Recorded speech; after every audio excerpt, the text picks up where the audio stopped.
Amados irmãos, graça e paz. Gostaria que você abrisse a sua Bíblia no Evangelho de Lucas, no capítulo 4.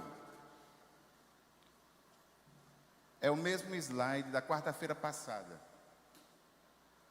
Lucas, no capítulo 4, dos versículos 1 até 13.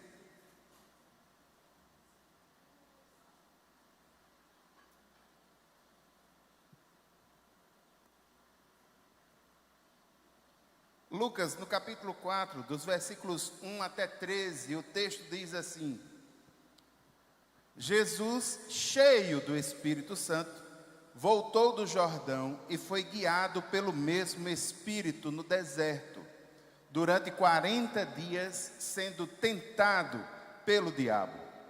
Nada comeu naqueles dias, ao fim dos quais teve fome. Então o diabo disse a Jesus: se você é o Filho de Deus, mande que esta pedra se transforme em pão. Mas Jesus lhe respondeu: está escrito, o ser humano não viverá só de pão.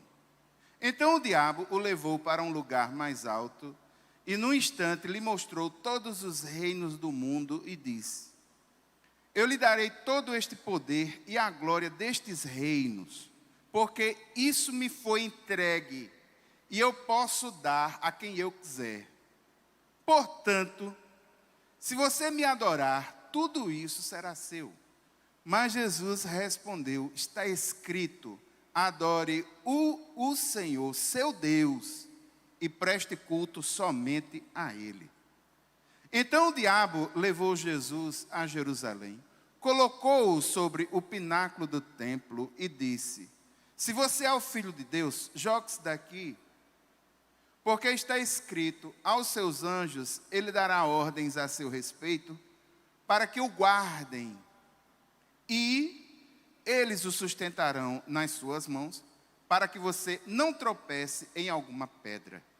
Jesus respondeu ao diabo: também foi dito, não ponha à prova o Senhor, seu Deus.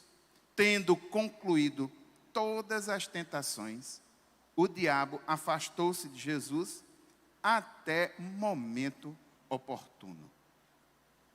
Pai eterno, muito obrigado, Senhor, por essa porção da Tua palavra lida.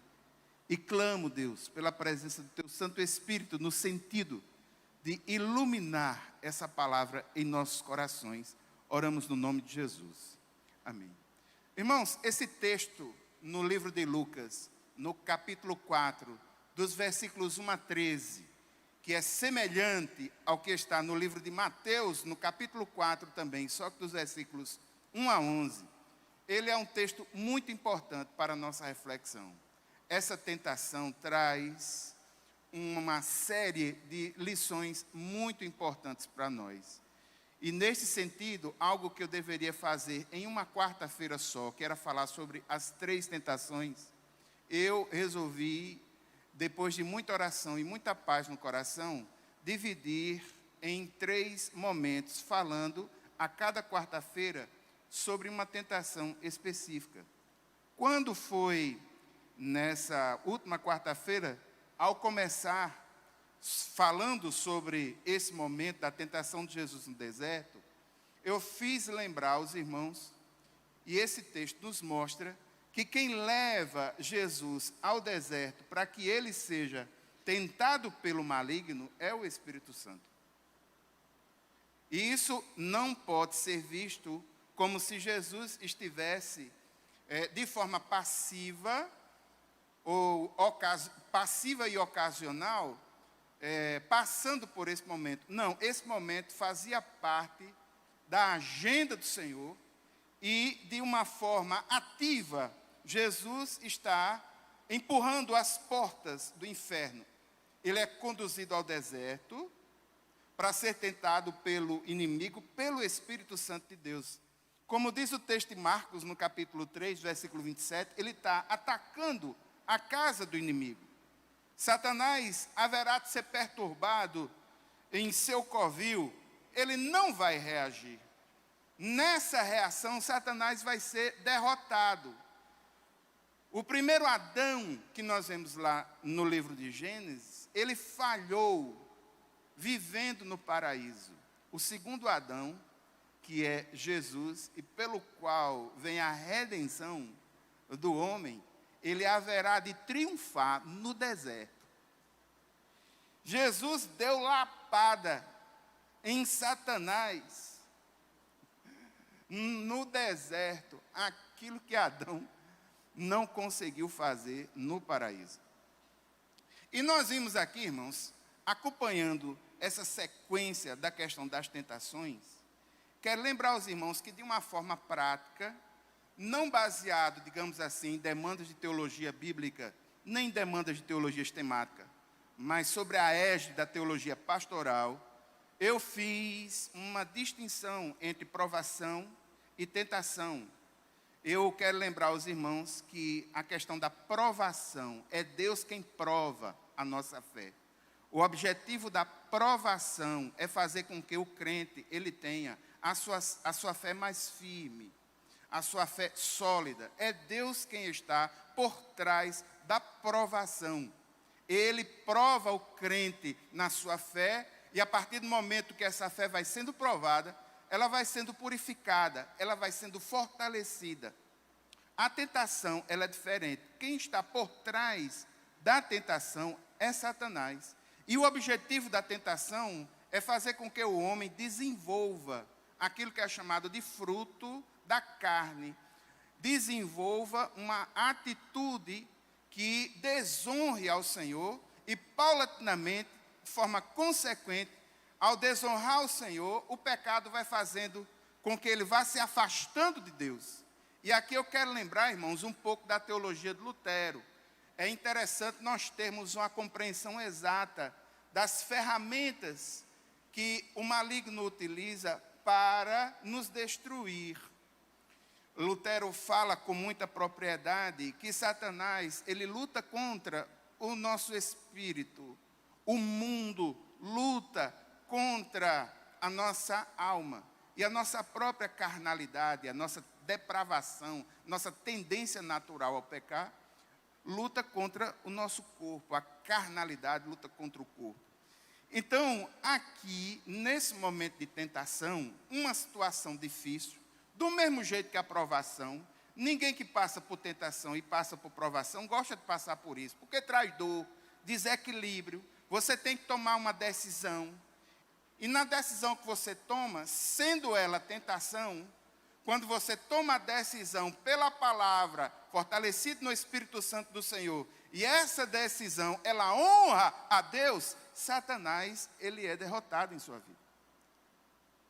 Agora, irmãos, é possível que nos momentos de tentação, a gente não esteja preparado o suficiente, e a nossa tendência natural é mais ao pecado. Quero lembrar aos irmãos que nós fomos livres da condenação eterna do pecado, mas não estamos livres da influência do pecado em nossas vidas. Não estamos totalmente livres da influência do pecado.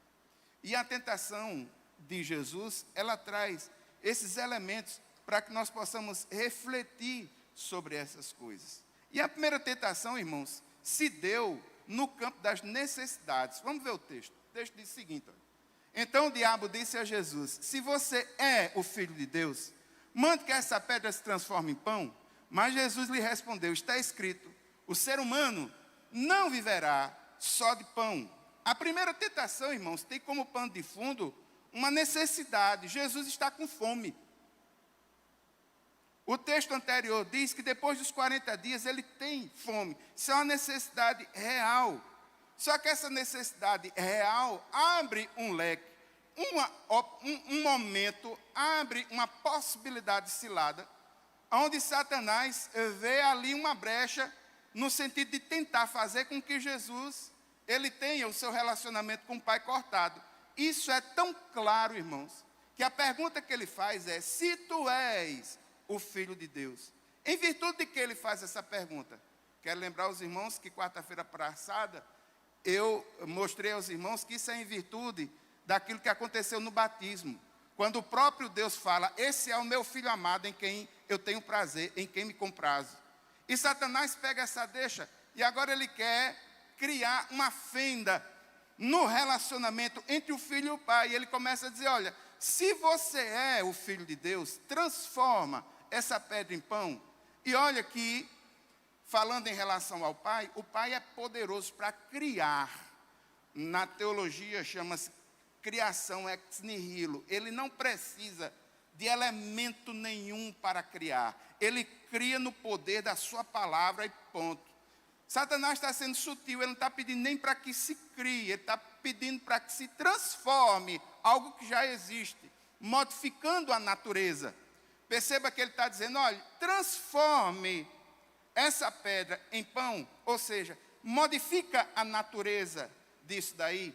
A demanda, irmãos, e isso acontecerá.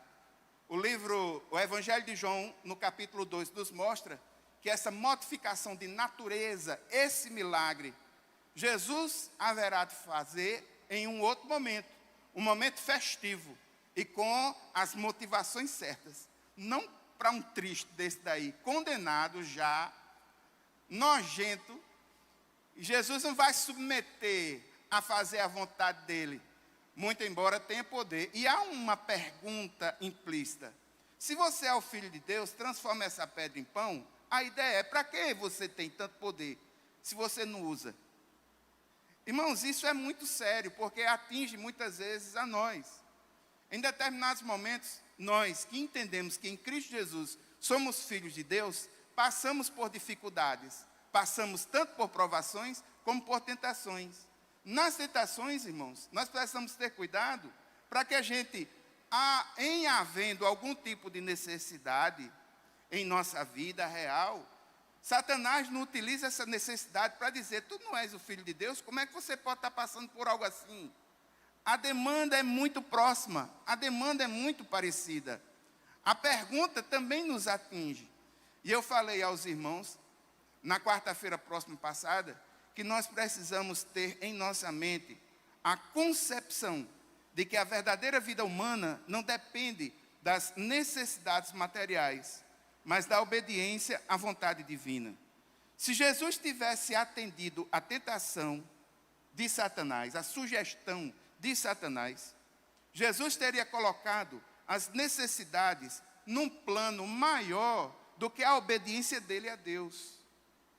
Então, ele responde com a palavra, ele responde com autoridade, e ele declara diante do maligno a confiança que ele tem no Pai.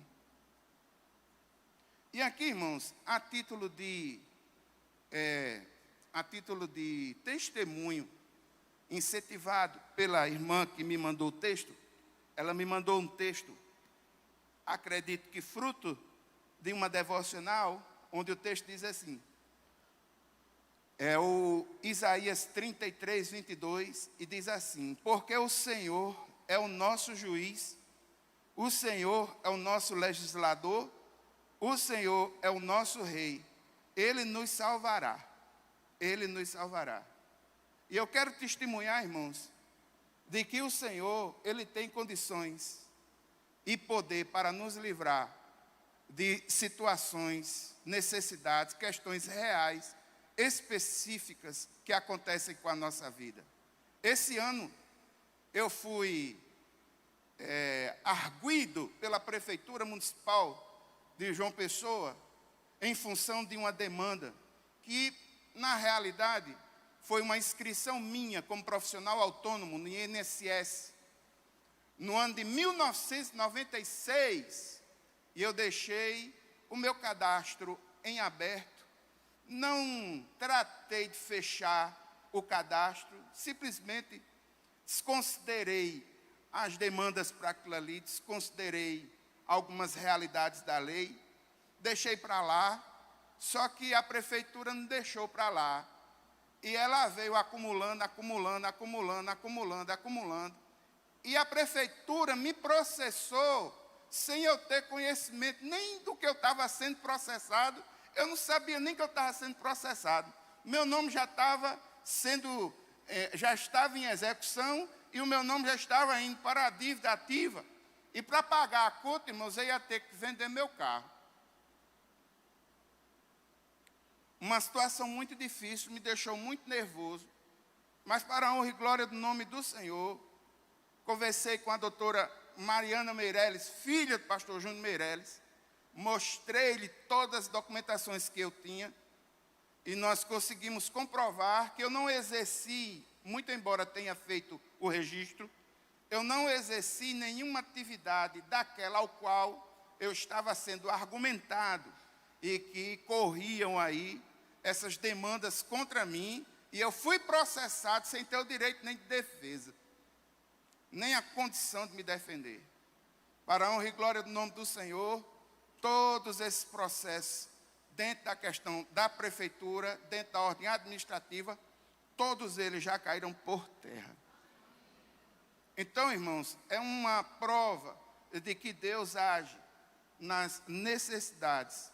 E eu reconheço que, apesar dos meus erros, porque não fechar o registro foi um erro meu, isso é um erro, eu não poderia ter feito isso. Foi um erro meu, mas Deus é aquele que transforma o mal em bem, para que o nome dele seja louvado e eu possa testemunhar do poder do Senhor aqui para os irmãos. Segunda demanda, irmãos, que aconteceu comigo, com a minha família, no mês passado, no dia 10 de junho, a minha esposa, ela foi demitida do trabalho. A empresa que ela trabalhava, que era um médico, ele, no sentido e no afã de reduzir custos, juntou-se com outro grupo de médicos para trabalhar em algum tipo de consultório compartilhado, com todas as coisas compartilhadas. E a minha esposa foi dispensada do trabalho no dia 10 de junho. E o trabalho dela, irmãos, não obstante a importância social do trabalho, quem conhece minha esposa sabe que minha esposa é muito tímida. E há um ditado chinês que diz: quem estuda aprende, quem lê entende, quem faz sabe. E como ela não gosta muito de estudar nem de ler, é bom que ela esteja no ambiente de trabalho, porque no trabalho as pessoas aprendem trabalhando.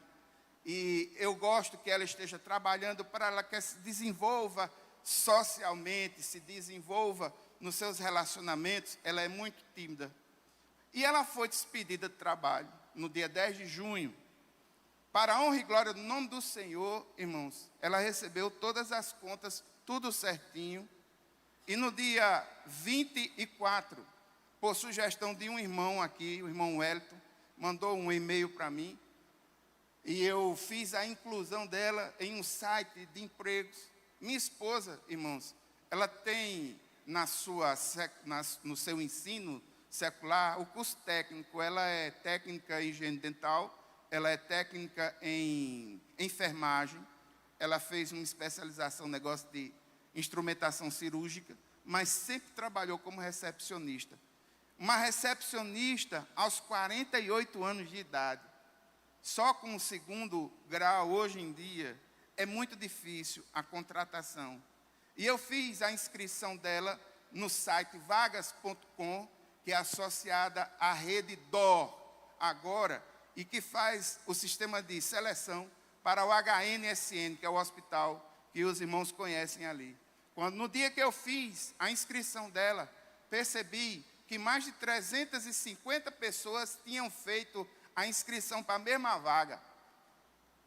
E no dia que fechou, mesmo o prazo, havia mais de 500 pessoas inscritas para a mesma vaga. Irmãos, para a honra e glória do nome do Senhor, e a ajuda de muitos irmãos, e aqui em Viva Voz quero agradecer a ajuda do irmão Franklin, que já está por lá, e deu uma orientação e falou bem. Ela foi passando a cada semana pelas fases do processo de seleção. E a gente veio só recebendo os e-mails. E a cada fase que vai passando, ela ainda sem acreditar, porque Deus faz muito disso com a gente. Eu tenho, irmãos, milagres do Senhor em minha vida, que quando eu falo, eu fico até constrangido. Porque teve milagre que a gente recebeu, que a gente demorou uns 2 anos para se acostumar. Por quê? Porque era uma coisa tão impossível para os olhos da gente, que Deus fez possível e a gente ficava como os que sonham, como diz o texto bíblico. Então, em uma semana lá apareceu no e-mail dela que ela já tinha passado para uma outra fase. Eu acho que nesses sistemas novos, utilizando inteligência artificial, né, que faz aí a indicação de um e outro vai e outro vem. Outra semana já recebeu um e-mail dizendo que já passou para outra fase e foi passando para outra fase. E só sei que recentemente ela recebeu um e-mail dizendo que ela havia sido aprovada no processo de seleção. E essa semana está sendo providenciada as vacinas, porque ela vai trabalhar na recepção de um hospital e a pessoa tem que estar imune, né? Ela fez até um teste para verificar a imunidade, se as vacinas ainda estavam funcionando.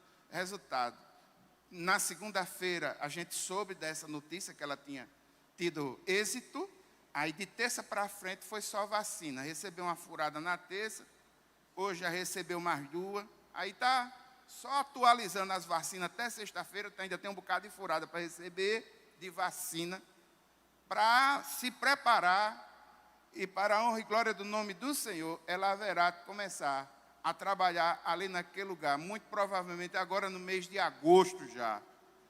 Do seguro-desemprego, irmãos, ao que tudo indica, talvez ela receba só uma parcela. Veja que Deus maravilhoso, um Deus que atua nas necessidades.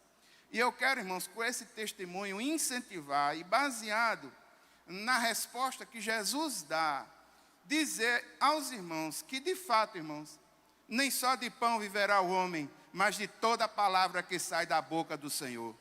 E se existe ainda alguma brecha de solução, meu irmão, entenda. Se o diagnóstico não está fechado, se ainda há uma possibilidade, se é 0,01%, meu irmão, entenda, em sendo vontade do Senhor, haverá de acontecer. Mesmo que muitas vezes a fé da gente pequenininha, fraca, falha, mas o Senhor tem sido fiel. Só, irmãos, voltando aqui para as tentações. Aqui, Satanás conseguiu, aliás, voltando aqui, vamos voltar aqui. Perceba que com a resposta que Jesus dá, está escrito, o ser humano não viverá só de pão. Isso é uma resposta de Deuteronômio 8:3. E nesse primeiro embate, nesse primeiro momento de luta, o que é que nós vemos aqui? Satanás, ele não é onisciente, ele não é onipresente, ele não é onipotente. Ele observa como Jesus respondeu, e ele observa a atitude que Jesus teve. E ao observar, é possível que Satanás tenha visto que esse segundo Adão não é como o primeiro. Esse segundo Adão é diferente. É diferente. E ele já viu aqui que sofrimento não importa para ele, e ele mostra, Jesus mostra inteira confiança no Pai. Aí o que é que Satanás vai testar agora? A ideia é simples, irmãos. Você diz que confia no seu Pai, né? Muito bem. Agora vamos ver até onde essa confiança vai. Vamos ver até onde você vai declarar de forma aberta essa confiança. E segunda coisa que Satanás observou, você usou a palavra, não foi? Muito bem. Então, eu vou usar também. E ele vai utilizar. Irmão, Satanás conhece a Bíblia. Ele não obedece. O texto bíblico diz que ele tem uma fé tão grande que ele estremece, mas ele não obedece. Satanás conhece demandas, Satanás conhece teologia, Satanás conhece tudo que é estudo que você pensar, ele está de dentro, ele é inteligente, ele é observador, ele é astuto. E a segunda tentação dele, que agora não é mais em questões físicas, passa a ser por questões interiores, passam a ser por questões da alma. passam a ser por coisas mais fortes. Olha que coisa tremenda. Então o diabo, perceba, Jesus estava no deserto. E o diabo vai tirar Jesus dali de onde ele está e vai levar para um outro lugar. Então o diabo o levou para o lugar mais alto e num instante lhe mostrou todos os reinos do mundo e disse: eu lhe darei todo este poder e a glória destes reinos, porque isso me foi entregue e eu posso dar a quem eu quiser. Portanto, se você me adorar, tudo isso será seu. Mas Jesus respondeu: está escrito, adore o Senhor, seu Deus, e preste culto somente a Ele. Agora sai do deserto para uma montanha, para um monte. Um monte muito sugestivo, porque é um monte que a partir dele há condições de observar todos os reinos do mundo. E entendemos que essa visão é uma visão forte, criada pelo poder do maligno, que é um anjo, que foi um anjo de luz e que é um ser do mal. Eu quero lembrar isso, irmãos. O diabo, ele não é uma ideia subjetiva. O diabo não é uma energia negativa. O diabo é um anjo caído. É um ser perverso, maligno, assassino, ladrão e mentiroso e poderoso. Então ele leva Jesus a um momento em que a partir dali ele tem condições de ver os reinos do mundo. E essa tentação, irmãos, ela se dá no contexto de poder. Perceba o que é que Satanás propõe para Jesus, o Filho de Deus. Eu lhe darei todo este poder e a glória destes reinos, porque isso me foi entregue. Irmãos, gostaria que vocês abrissem as suas Bíblias em 2 Coríntios, no capítulo 4, no versículo 4.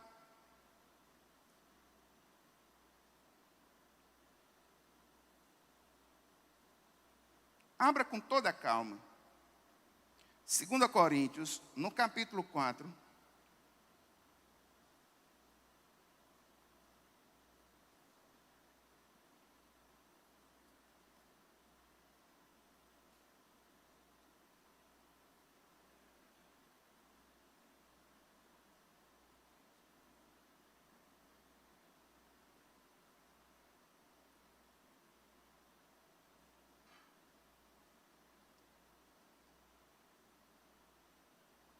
Segunda Coríntios, no capítulo 4,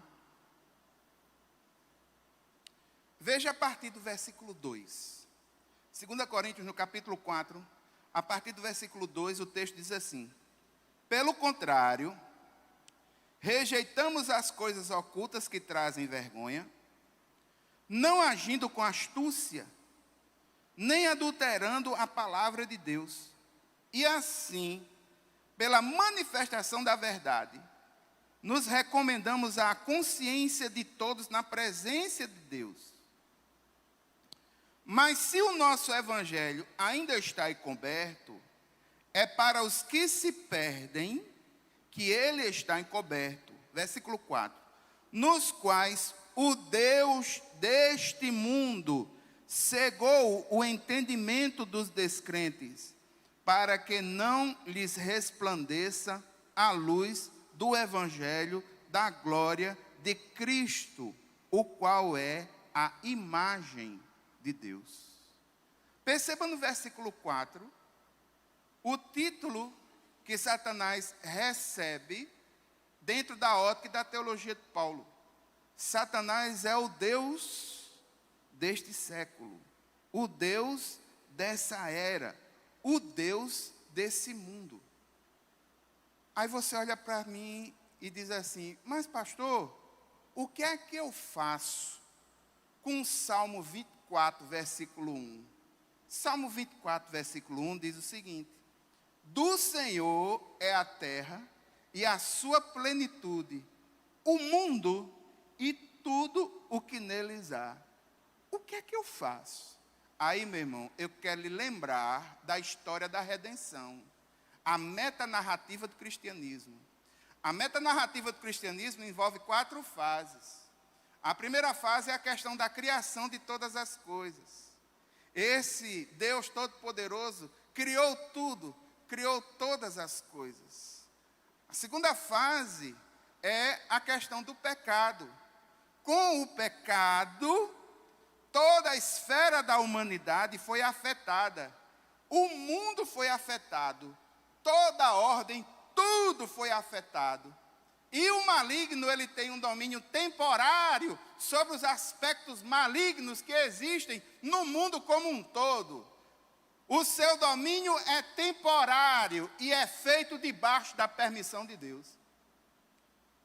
Aí vem a terceira fase, que é justamente a redenção do homem e a redenção de tudo e de todas as coisas, através da vitória de Cristo na cruz do Calvário. E tem a última fase, irmãos, que é a glorificação, onde nós vamos habitar com o Senhor para sempre, em um corpo glorioso. E aqueles que não depositaram a sua fé em Deus, em Cristo, eles haverão de perecer para sempre num tormento eterno.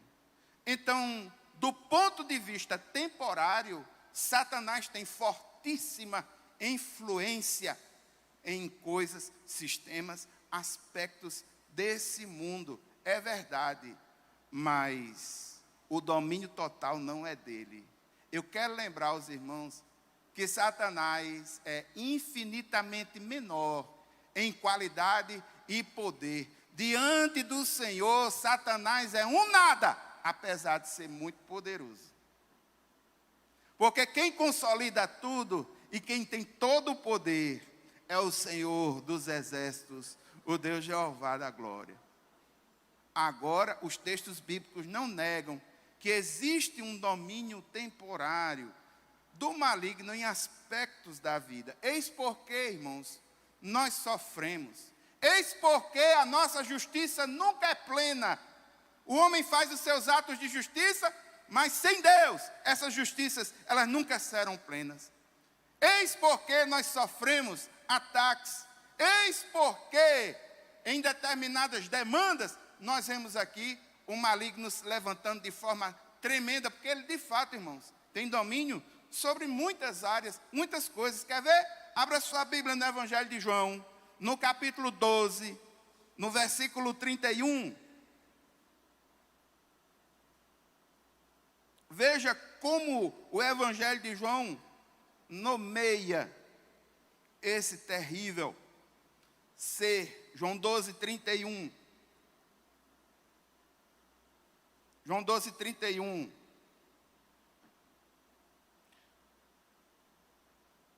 Perto da crucificação, Jesus fala de sua morte. Ao falar da sua morte, veja que título Satanás dá ao maligno.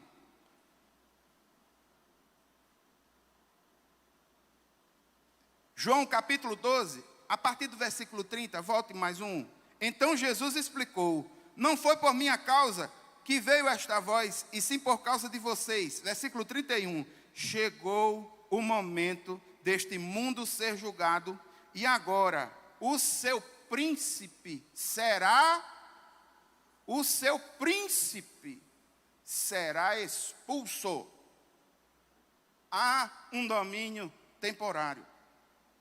Esse domínio não pode ser negado. Você está com o Evangelho de João aberto? Veja o Evangelho de João no capítulo 16, no versículo 11.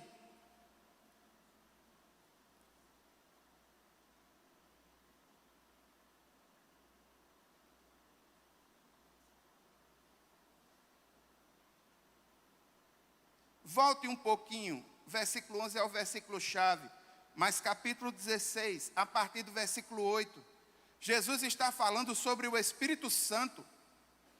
Veja ao falar sobre o Espírito Santo, o que é que Jesus fala sobre Satanás? Evangelho de João, capítulo 16, a partir do versículo 8. Sobre o Espírito Santo, ele diz: quando ele vier, convencerá o mundo do pecado, da justiça e do juízo. Do pecado, porque não crê em mim. Da justiça, porque vou para o Pai e não me verão mais. Versículo 11. E do juízo, porque o príncipe deste mundo já está. O príncipe desse mundo já está. E eu quero avisar os irmãos que ele perdeu a sentença. Porque Jesus morreu, venceu a morte e ao ressuscitar, retirou deste maligno as chaves. E ele pode dizer: toda autoridade me foi dada no céu e na terra. Irmãos, qual é o objetivo que Satanás tem aqui? O objetivo aqui, irmãos, é muito sutil. O objetivo aqui é fazer com que Jesus não o vença na cruz do Calvário. E ele oferece uma coisa que ele não tem. Por quê? Porque esses reinos foram dados a ele temporariamente por influência e domínio dele. Mas sabe-se que é do Senhor e que Jesus veio para acabar com essa história todinha. A opção aqui, irmãos, é muito complexa. Em que sentido? Satanás está querendo dar um atalho para Jesus. Ele está sugerindo um jeitinho. Você não quer dominar o mundo? Está vendo aqui? Eu tenho aqui todos eles, olha. Eu estou lhe dando um atalho, Jesus. Olha, tudo aqui, isso aqui é tudo meu. Foi me dado, está vendo? Olha, tudo meu. Se você me adorar, eu passo tudo para você. Sabe o que isso implica, irmãos? Isso implica derrota de Jesus. Porque a solução que parte do Pai é a morte do seu filho na cruz do Calvário para uma derrota eterna do maligno. Satanás está sugerindo um jeitinho. Rapaz, Jesus, não vá por aí não. Porque a vontade do seu Pai, será que ele vai reinar mesmo? Porque ele nem pão deu a você. Será que ele vai reinar mesmo? Então eu adianto para você. Eu dou aqui um jeitinho. Não precisa você ir para a cruz. Para que cruz? Vamos economizar tempo. Negue sua fidelidade. Negue essa confiança que você diz ter. Negue essa confiança que você coloca. Negue, com um único ato de adoração ao diabo, a falsa sensação de ter tomado um atalho. Porque aí ele não ia passar pelo Getsêmani. Aí ele não ia orar suando sangue. Ele não iria levar bofetadas. Venha, meu caminho é melhor. Irmãos, há um pecado aí chamado porfia, que Satanás está tentando jogar para cima de Jesus. O que é porfia? Irmãos, porfia significa ambição pelo poder. Se Jesus é o Filho de Deus e ele vem para instaurar o reino, então ele quer poder.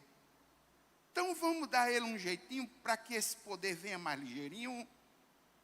Vamos dar um jeitinho, só que esse jeitinho fazia com que o caminho da cruz fosse desprezado.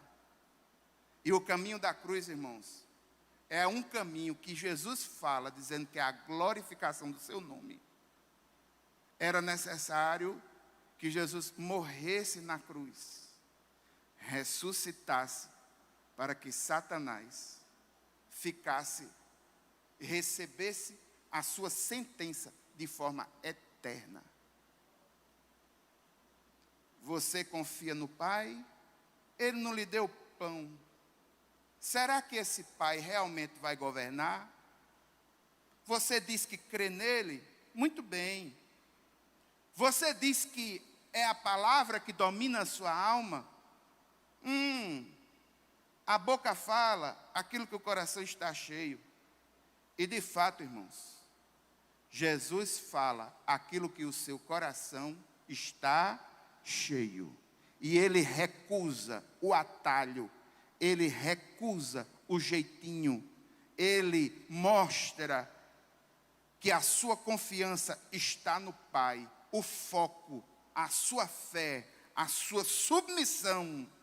A palavra que está no coração de Jesus, que é Deuteronômio 6,13, é uma palavra que diz: Satanás, aqui não. Adorar ao Senhor, a vontade dEle é que deve ser executada. Irmãos, a oração mais forte que alguém pode fazer em tempos de narcisismo, do mundo pós-moderno, relativismo de conhecimento, relativismo das verdades, a oração mais forte que alguém pode fazer é: Senhor, seja feita a tua vontade. E Jesus se submete a essa vontade. Satanás não é onisciente, observa tudo, e aqui ele já percebe que Jesus confia no Pai. Satanás percebe que essa confiança, ela é extrema, não há espaço. Satanás percebe que Jesus utiliza a palavra mais uma vez. E aqui a gente vai ver num terceiro momento, na terceira tentação, que a coisa vai ficar mais forte, mais intimista. Mas eu quero encerrar aqui com as demandas da segunda tentação. Tentação política, ambição, porfia. Jesus é o Messias, mas o seu plano messiânico vai ser executado de acordo com a vontade do Pai. Não é de acordo com o jeitinho de Satanás. Irmãos, desconfie de jeitinhos. Desconfie de atalhos. Faça o certo do jeito certo. E que você e eu tenhamos motivações puras, genuínas diante do Senhor. Nosso Deus é um Deus que sabe como nós somos por dentro. Ele sabe das motivações com as quais nós louvamos ao Senhor. Na carta de Paulo aos Filipenses, irmãos, a gente vai ver que Paulo fala a dois grupos. Há um primeiro grupo que está pregando o evangelho para fazer raiva a Paulo.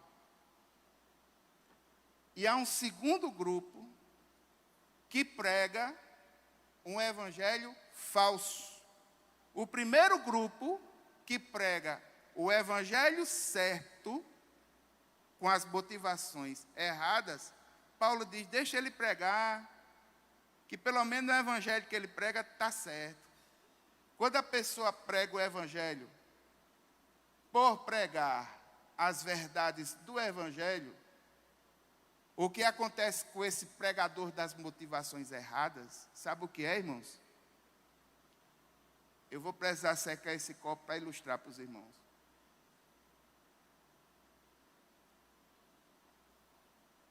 Quando nós pregamos o evangelho com as motivações certas, do jeito certo, por intimidade com Deus, levando a verdade do evangelho com as motivações genuínas, é como esse copo que está vazio. E no nosso relacionamento com Deus, esse Deus Todo-Poderoso vai nos enchendo de suas verdades pela palavra e nos capacitando pelo Espírito Santo. Vai enchendo, vai enchendo, vai enchendo, vai enchendo. Aí começa a transbordar. E nesse transbordar do Espírito e da palavra, as pessoas são abençoadas pelas verdades libertadoras do Evangelho. Agora, irmãos, quando o evangelho é pregado por pessoas com motivações não genuínas, motivações falsas. Por quê, irmãos? Até mesmo dentro da igreja, isso é o texto bíblico que me mostra. Em 1 João diz que existem pessoas que estão aqui, mas que não são daqui. Existem pessoas que pregam o evangelho e que vivem as questões do seu relacionamento com Deus. Uma mentira, uma farsa, uma hipocrisia terrível. As motivações não são genuínas, mas isso impede dele ser instrumento do Senhor? Não, só que a condição é assim, ó. A verdade do evangelho vem, mas aquele que prega não usufrui dessa verdade com intimidade. E essas verdades perpassam e tocam, porque são verdades do Senhor. Toda a dádiva, todo o dom perfeito, toda a verdade vem do Senhor. E esse pregador que tem as motivações equivocadas, esse crente que vive com suas motivações equivocadas, ele não consegue desfrutar de uma intimidade plena com Deus. Fé é convicção de alma, não é um coração duvidoso buscando evidências. A fé diz eu creio. E a fé nos traz motivações genuínas e estabilidade. Desconfie dos atalhos. Desconfie dos atalhos. Não tem como, Jesus não tinha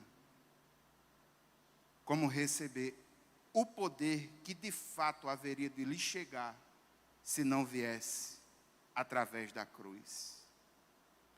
E ele evita o atalho e se submete à vontade de Deus. Atalhos. Tentações, ambições. Irmãos, eu gostaria de encerrar esse segundo momento, essa segunda mensagem sobre a tentação.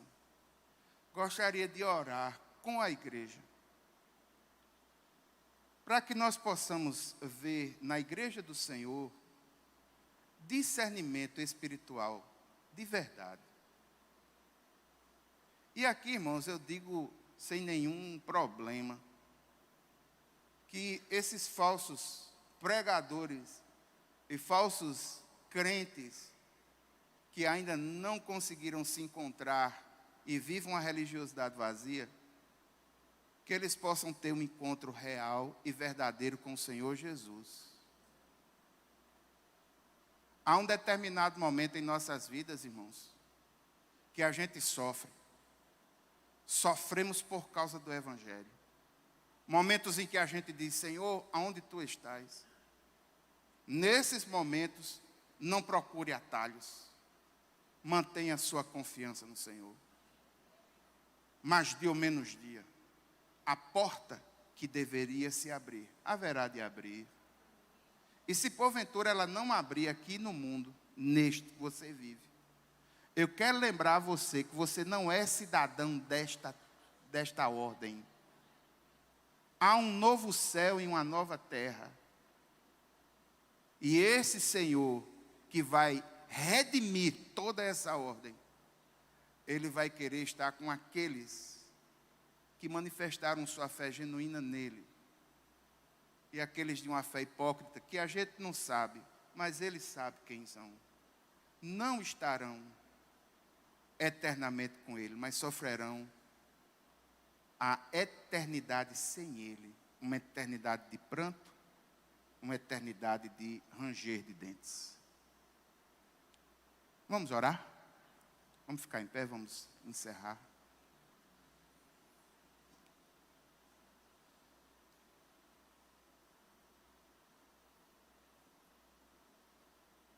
Pai eterno e santo, Deus poderoso, nesse momento, Senhor, eu quero te pedir, Deus, no nome de Jesus, que o Senhor nos ajude em nossa caminhada. Senhor, não é fácil, porque muitas vezes nós recebemos muitos ataques. Senhor, não é fácil, porque sobre muitos assuntos hoje e sobre muitos aspectos, nós vivemos na contramão dos valores que essa sociedade defende. Senhor, não é fácil, porque muitas vezes nós somos incompreendidos e muitas vezes nós sofremos ataques diretos do maligno contra a nossa vida. Às vezes nos causando dor, mas às vezes esse maligno mostra atalhos. Meu Deus, meu Pai, que nós possamos identificar esses atalhos e que nós possamos recusar todas essas demandas que muitas vezes vêm do maligno. Eu clamo por discernimento espiritual para o teu povo. Eu clamo, Pai, por discernimento espiritual, por uma visão clara do teu amor, da tua graça, do teu evangelho, da tua palavra. Meu Deus, meu Pai, em nome de Jesus, nos ajuda a te louvar com todo o nosso ser. Quero clamar, Deus, por desenvolvimento espiritual para a igreja. E que nós possamos ser maduros na fé, enfrentando todas as dificuldades, mantendo a fé no Senhor e a cabeça erguida, em nome de Jesus. Amém.